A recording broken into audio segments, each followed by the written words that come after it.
Hi everyone, Wojciech Milewski, music director of Charleston Opera Theater, welcoming you back for another installment of our video series about Carmen. Last time we spoke about the habanera, Carmen's famous introductory aria, her famous entrance to the opera. She comes in the fifth number in the opera. Before that, we've met the chorus, the children's chorus, Micaela, Morales, Zuniga, the captain, the lieutenant of the dragoons. And we finally get to meet Carmen. We've also met at this point Don José. Now, in the cabanera and before or after, however things are staged, the famous moment always occurs. She throws the flower at José. And remember that fate motive we hear at the beginning after the overture? It comes back to us. Now, the flower symbolizing sort of the grasp that she has over José. That flower is going to become very important and symbolic later on in the opera.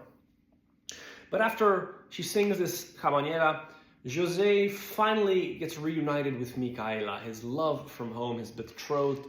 There's talk of engagement later in the opera. They're clearly meant and destined to be together. She brings news from his mother. They have a lovely, beautiful duet, all about sort of love and familial style. This would have been very, very popular with the opening audiences in Paris, as these family themes, these love, this warmth, is what audiences would have expected to see. Now, mind you, they did not expect to see Carmen appearing like that and talking all about love and sort of claiming the stage and being very flirtatious, very rambunctious. That would have sent some shivers down some spines in that 1875 audience. But what's even worse than Carmen doing that is the very fact that we would set this at a cigarette factory. What on earth are we doing? We're setting this in some very dirty, dusty locale?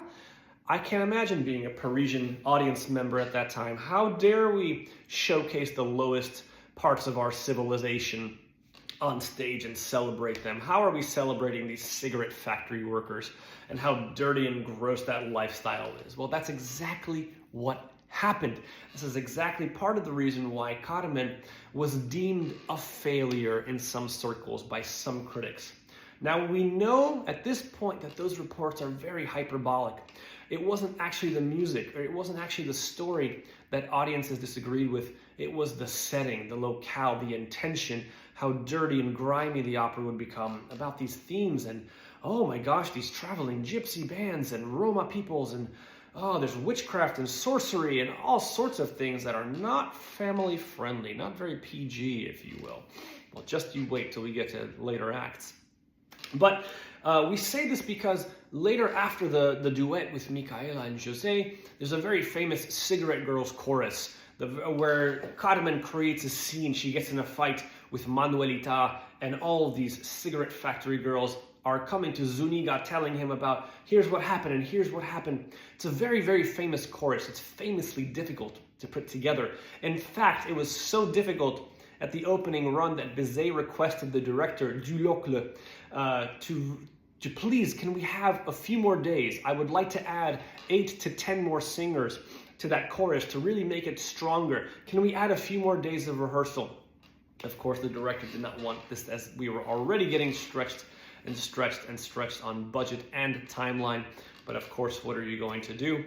And they did, and I'm glad that they did, because it's a really powerful chorus. It's really musically difficult. I'm so pleased and impressed with our amazing chorus from the opera. They're doing such a wonderful job and bringing such great energy to this. But it would have been very different for audiences to see this sort of very metrically ambiguous chorus and this sort of fighting scene. That would have been crazy for that time period. Well, after that's over and done with, of course, Carmen has to be taken to jail. And who's going to take her? Don José. Well, Don José is ordered by Zuniga to take her to prison, but somehow her spell is beginning to work its charm. She somehow manages to convince him to let her free, to let her go at the end of Act 1. And chaos and turmoil just blow up. And then before we get to Act 2. Join us for next time as we dive into the music of Act 2, the entr'acte, and so much more about what makes this opera so special. Until next time, here's Wojciech Milewski, music director of COT.